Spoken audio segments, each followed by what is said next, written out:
Previously on our moving castle. We're leaving Alabama and there's some, talk of heavy winds, thunderstorm, tornadoes, so we're getting out of here. Very spicy morning though. Poor Justin's all wet. Raining sideways. An ill omen. So Justin, you're saying that the storm is chasing us? Stay tuned, I guess. Yep, that's just what we're doing today. In a recent video, we stayed on the Alabama coast to see if there's something to what everybody's saying about Alabama being better than Florida to RV in. In today's video, we travel to Florida, and we somehow managed to get an incredibly cheap stay in Florida during the winter. We spent less than $40 a night, and we were able to stay a whole week. And we only booked this stay a month ahead. This wasn't something we had to do last year. So how did it go? Was the park a nightmare, or did we get good value for money? Stick around and I'll show you. We drove through driving wind and rain to our next destination, Presnell's RV Park and Boat Marina in Port St. Joe, Florida. Port St. Joe is also known as the Lost City and located on Florida's Forgotten Coast. Presnell's is interesting because it's basically two RV parks. There's one over by the ocean front, and then there's the one that we stayed at across the road. It's tucked away back in a forest area. The area across the road where we stayed felt more like a state park, but with full hookups and a long site that was fairly wide too. This area used to be more of an overflow parking and a storage area, but it's been recently converted. We were reasonably close to our neighbor, but not too bad. Now check this out. On multiple sides we had this drainage ditch, apparently, that had turned into a little pond. See, it went all the way down, all the way around. And actually, all those rigs across the way, across the ditch there, across the drainage ditch, that's actually a storage area that's also owned by the RV park. Not more RVs, so, it's not much of a view out the back, but they were quiet. Look at all this water.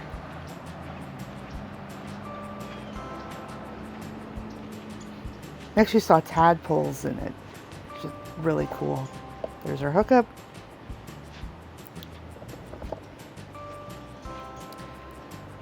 See how long the site was there.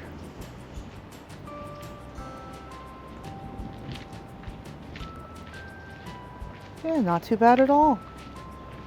So that's our site. Let me drive around a little bit and show you what the roads were like. So this is the side of the park we were on, the forest park. And you can see everything's gravel, the road's dirt and gravel. But it's laid out pretty well. The road was definitely wide enough for us to get in. And it wasn't empty, but there were some spots open, especially at the beginning of our stay. So here's the exit of the forest area. And right there on the right is the building that has the pool and the showers and the laundry. So this is how you kind of get in and out of this part of the park.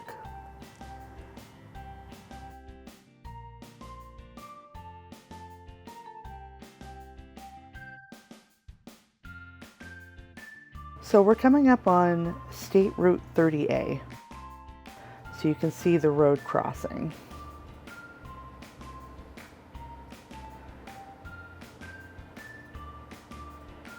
And here's the other park, the Marina side one. So that building up on stilts up on the left is the clubhouse. That's where, the laundry room and the gym and the lounge are over on this park.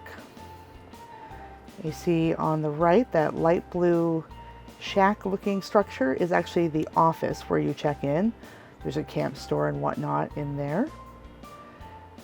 And as you drive up here, you'll see on the right the boat launch kind of area. You actually can get boat rentals at the office.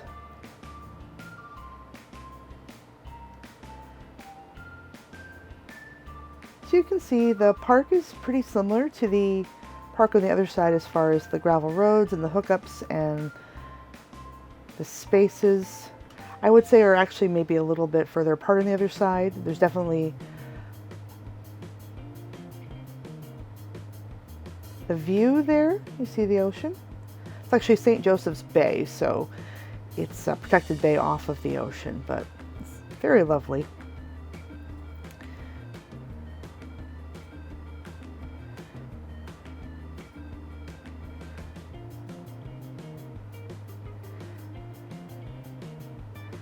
You can see up here that there is a volleyball court. That net and that sandy area off on the right is the beach access.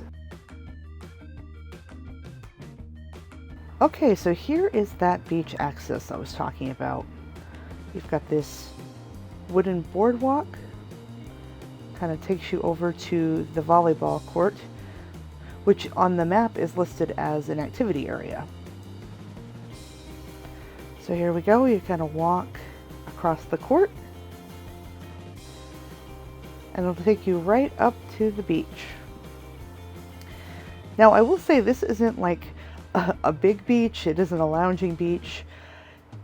There was nobody else out here.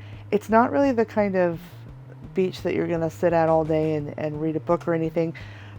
As a side note, as I was walking out here, I was actually sinking into the mud a little because it was wet.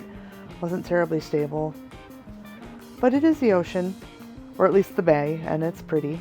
And you can see out there are tons of birds fishing. Okay, so this is the laundry room on the side of the park I was on. See, the machines are brand new. There's 4 of each, and they're controlled with an app. Those are the prices. So this is the shower house and restrooms. Again, this is on the forest side of the park, the side of the park we were staying on. See, it's actually pretty nice in here. Got the changing table there. You have a couple of bathroom stalls there on the left.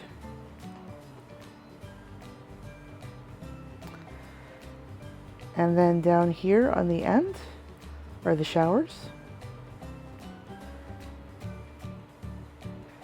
This is actually quite a large shower, lots of room, and they got that bench in the corner there.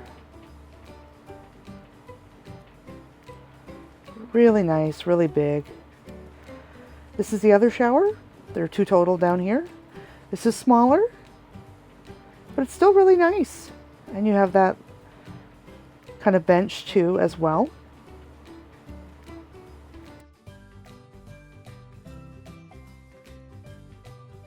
So this is the other side of the park. You can see same number of machines over here. Half of them are out of order, and the room is a lot smaller on the Marina side in the clubhouse.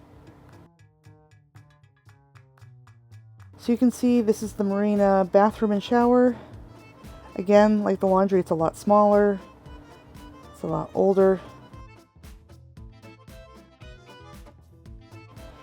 You know, it's possible that they might update these after they finish building the ones across the way, but I just wanted to show you that the facilities are actually a lot smaller and not as good over here at the Marina, at least as it stands right now. I mean, it's a good enough shower, but it's not as nice as the ones over in the forest.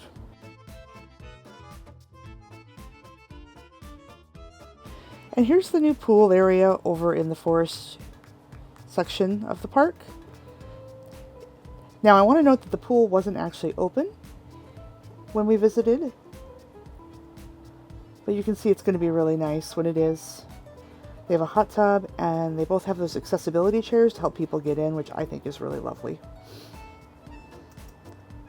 There is a pool on the Marina side, but unfortunately it was pretty busy and I didn't want to bother anybody when I filmed. It's about the same size as this pool, but there's no hot tub. So as far as nearby attractions, you are, of course, near the ocean, near the bay, St. Joseph's Bay. But in addition to that, Port St. Joe is a cute little town. The Piggly Wiggly grocery store in it is surprisingly big and good relative to the small size of the town. And the town has an Ace Hardware, although it's nearly an hour to the nearest Walmart, but that's fine. Nearby Mexico Beach was also a very pretty town. The area is kind of sleepy, but it's pretty. And now for the most important review of all. What did Ratface think of the park? Well, as you can see, he's enjoyed our site quite a bit. He loved the pond. And here he is enjoying a lovely walk there. And don't worry, I could see the bottom of this body of water. There were no alligators. I will not let the alligators get Ratface.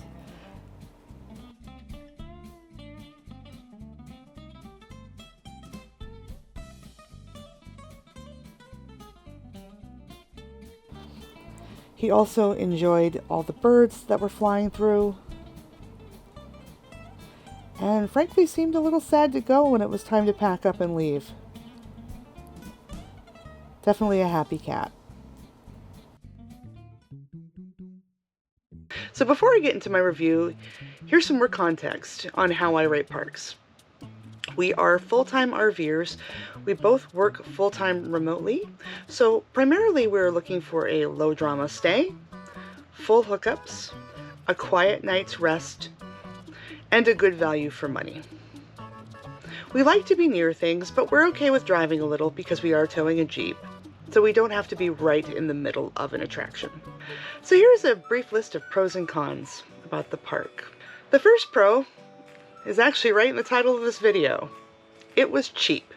We paid around $35 a night for full hookups in the winter in Florida, which is a feat. So the park already had that going for it on the way in. The second pro was that the park had great customer service.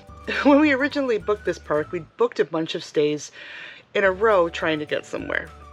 And in doing so, we'd actually typoed my email address. After we booked this stay, we never got a confirmation email, which was really strange. And so I went and I called them, and you know, they kind of worked through and troubleshot with me on the phone, and they were really lovely about the whole thing. Didn't make me feel stupid, even though it was my fault. And they reissued us an email, which I thought was really nice. It really actually felt very friendly. It was nice. And when we got in, you know, you could see it was raining cats and dogs that day. So about an hour or so before we got in, when there was the tornado watch, the tornado warning, I got, you know, a nice call from the office telling me that if it was raining too much and it was inconvenient to come out of the office, that I could always come in the next morning. We actually ended up with a nice break where we could do that because the rain kind of moved out of the way at just the right moment. But you know, that was really thoughtful. I really appreciated that. So the customer service was really good. They were really warm and friendly in the office. The third pro is that we were really near the ocean. Yes, even where we were staying across the road. It was a very short walk. I walked right over there one day. The hardest part was actually crossing that state route there, but it wasn't too bad. You just had to watch out. It wasn't very far at all. I've actually been in other parks that were oceanside, or they touted beach access, and it was a lot further to the beach and a lot harder to get there. So it was really interesting how easy it was to get to the beach, even from the side of the park I was on. And the next pro is, as you can see, the laundry and shower on our side of the park is brand new. It's beautiful, really great amenity, and you can use it regardless of which side you're staying on. You can use either of the shower or laundry houses. You'll also note that there were two of them, which was really convenient, so you didn't have to cross the road. And it also means that the ratio for washing machines to the number of sites was really good. You know, I've been in a lot of fancier resorts lately, a lot of places where they have maybe 2 or 3 laundry machines for hundreds of sites, which, you know, it can work well if you're just there on vacation, but as a full-timer, it can be tricky trying to do your laundry, fighting over just a few machines. And the next pro is, even though it's not open yet, you saw that pool and hot tub. The hot tub is great. The pool looks great. They also have the accessibility chair, which I haven't seen many places. I thought that was really nice and really accommodating. The next pro is that there was a lot of wildlife. We saw tons of egrets. Justin saw some tadpoles in our little pond, our little drainage ditch water feature. That was pretty cool. Just tons of birds. I saw woodpeckers. I saw all kinds of things. It was really neat. Another pro was it was really quiet at night, at least where we were. See, the park is on the main drag, sort of, because it's on that state route that's not too far from, you know, the coastal route, but because it's not right on the coastal route, it was very quiet. There wasn't much traffic. And the final pro, which just applies to our site, but I needed to mention it, is that it was pancake flat. We didn't have to level. We were able to pull right in and get established, which honestly, with how badly it was raining when we pulled in, was awesome. Now, obviously, every site's going to be a little different, but the fact that there was a pancake flat site in the park was good. You know, sometimes they're all sloped and they have to do it for drainage or whatever, but you know, it's something to consider. So I only have a few cons today. Again, being very nitpicky, you'll probably notice a theme in these reviews that we tend to try to stay at good parks. So I have to look for things that are wrong with the parks, you know, to present a fair and balanced review, or at least to kind of give you the full picture. And again, I've been nitpicky as always. So the first con is that the campground Wi-Fi was really not good. So we're not dependent on campground Wi-Fi because we are full-time remote workers. We have Starlink, we have another, you know, cell internet provider. Justin's going to get more into that in a future video on our internet setup, how that all works and how we have it bonded together. But the Starlink was good in the park for us. But if you were looking for campground Wi-Fi, this would have been really rough. That said, I did see one of the employees out troubleshooting, so it might not be that way all the time. We might have just been in during an outage, but it is something to consider. And the second and final con, it's actually kind of speculative, and I don't know if I'm necessarily being fair here, but I wanted to mention that the Marina side was very busy and actually seemed kind of crowded when I was over there. It was louder just hanging out there when I was walking around to the beach and doing things. So I don't know if it would be louder at night as well. I can't really evaluate it, but it did seem to be a little bit more hectic over there. Again, very nitpicky. Overall though, I would say this was an amazing value for money, especially considering it was winter in Florida. We had full hookups. We were able to get a full week only a month out, and we were that close to the ocean. Truly great. And despite being on the cheaper side of the park, I think I actually preferred it over there, to be honest.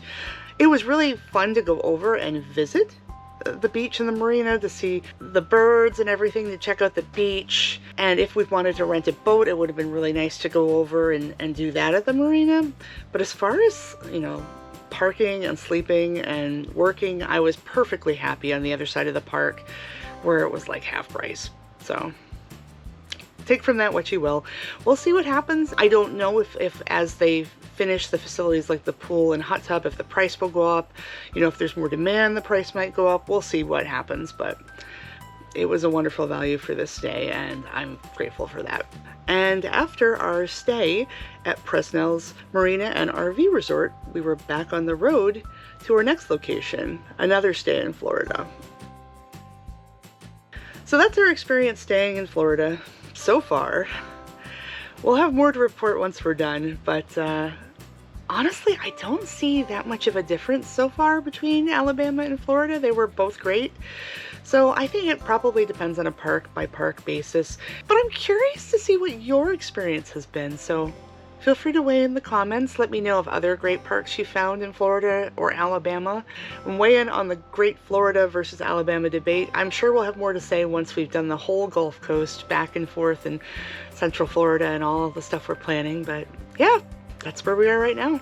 Anyway, thanks for watching, and I'll see you in the next video.